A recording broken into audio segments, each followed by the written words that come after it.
So would you please sing the PDA?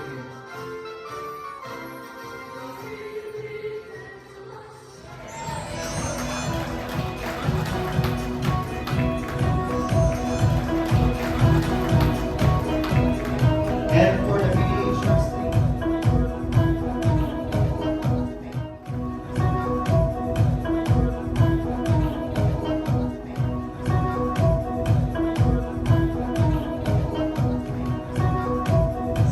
Ladies and gentlemen, I would like to request everyone to please stand and give a resounding round of applause to our keynote speaker, the PDA Kapatiran President, Dr. Ronaldo Nunez.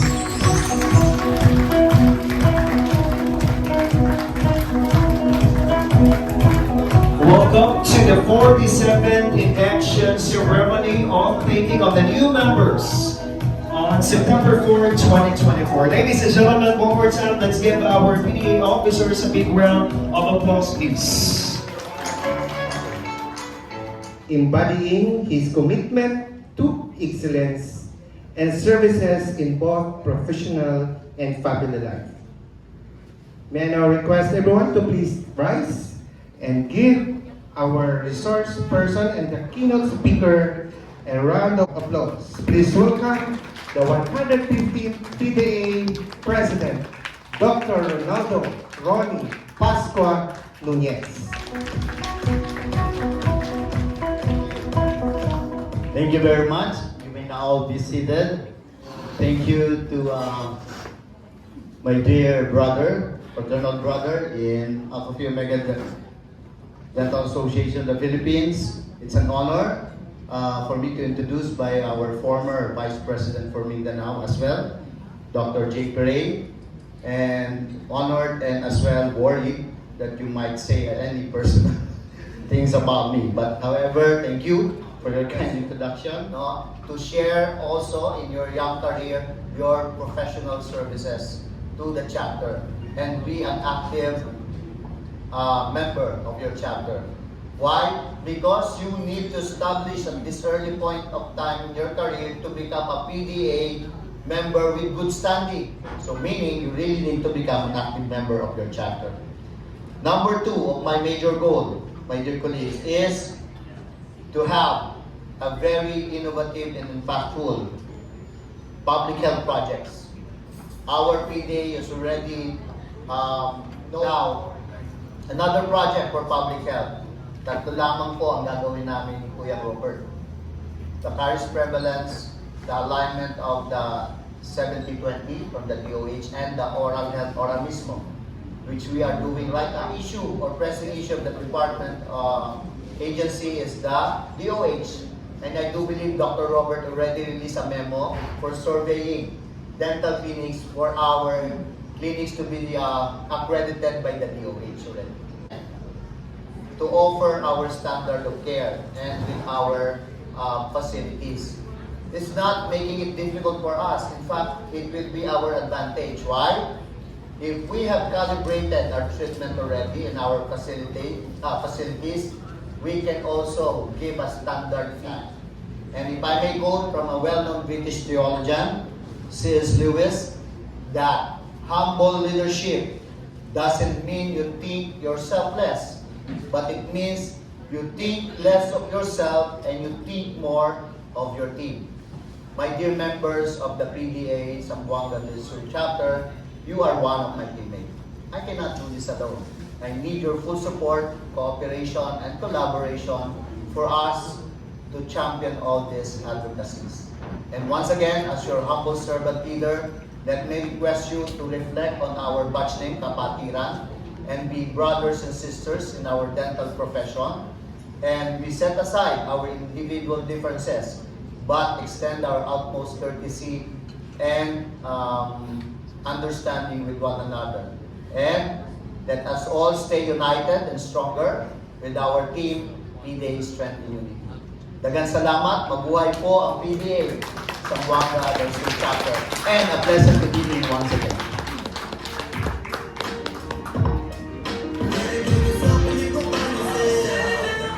Ladies and gentlemen, the PDA Kapatiran President for the year 2024 and 2025, Dr.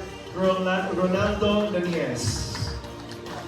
And it's juncture, we would like again to say thank you for the inspiring keynote presentation. In fact, your insight on the importance of leadership and service truly resonated with the CDS chapter vision, and goal, and highlighted the impact of this chapter that can have in our communities. And for this, allow us to present this plaque of appreciation. And we would like to invite as well the CDS chapter president.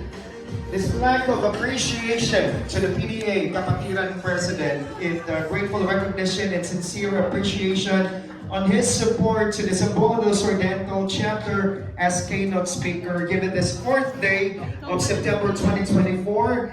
The 47th Zamboanga del Sur Dental Chapter induction of officers for the year 2024 to 2025 at Hotel Alindaho, Pagadian City, to our keynote speaker, PDA President Dr. Ronaldo Nunez. Let's give him a big round of applause, please. So we all together agree that effective leadership and service promote collaboration, empower chapters, and foster a supportive environment for youth professionals, upholding integrity, excellence, and commitment to lead with most humility. May I call on our PD President, Dr. Ronnie Nunez, to be the inducting officer together with PDA dignitaries. And our President is now ready to take this oath. Thank you to our good trustee from Luzon, Dr. Ryan Chonko, for facilitating the formal induction ceremonies. My dear Kapatiran President, Dr. Robert Marcelo Jr., kindly raise your right hand and repeat after me.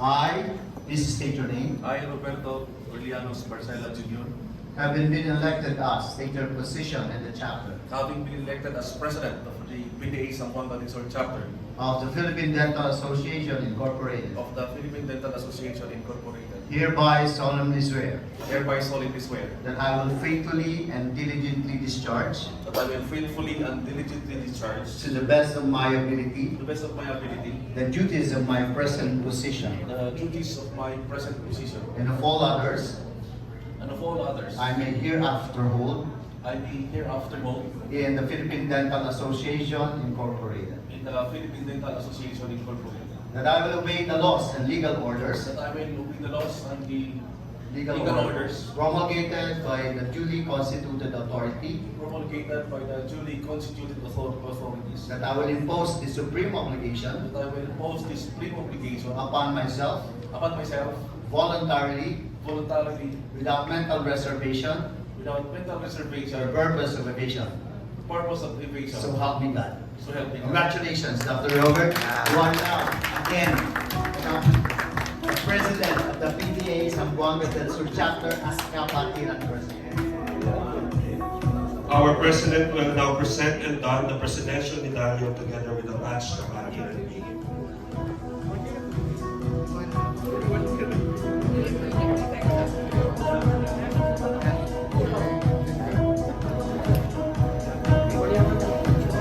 Ladies and gentlemen, your newly inducted President. So the traditional handshake will be led by the PDA President, to be followed by the Vice President for Mindanao, Dr. Albert Guzman, to be followed by the Trustee for Mindanao, Dr. Lilibet Codal, and to be followed by the former VP of Mindanao, Dr. Jay Ferreira.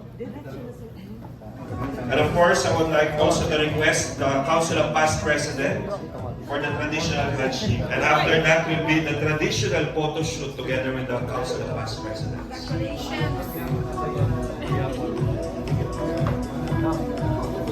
Picture daw ka. Picture taking with the Council of Past Presidents will be the PDA dignitaries.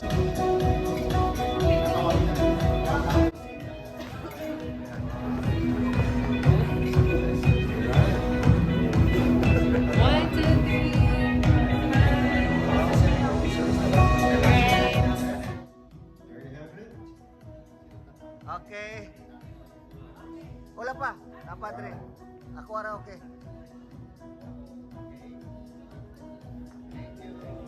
Congratulations.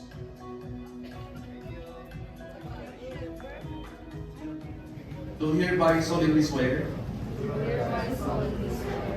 that I will faithfally discharge by abiding with the code of ethics and reason. So help me God. Congratulations. And welcome to Victory Samanas. May I ask the Council of Past President to do the honor of pinning your new members. The Council of Past President.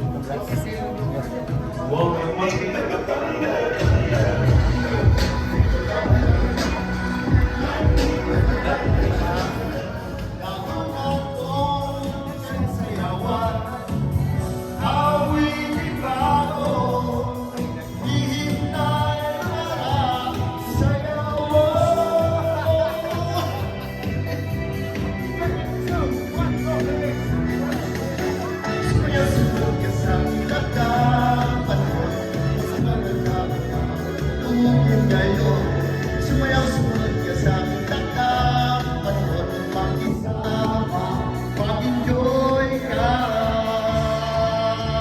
ngayon.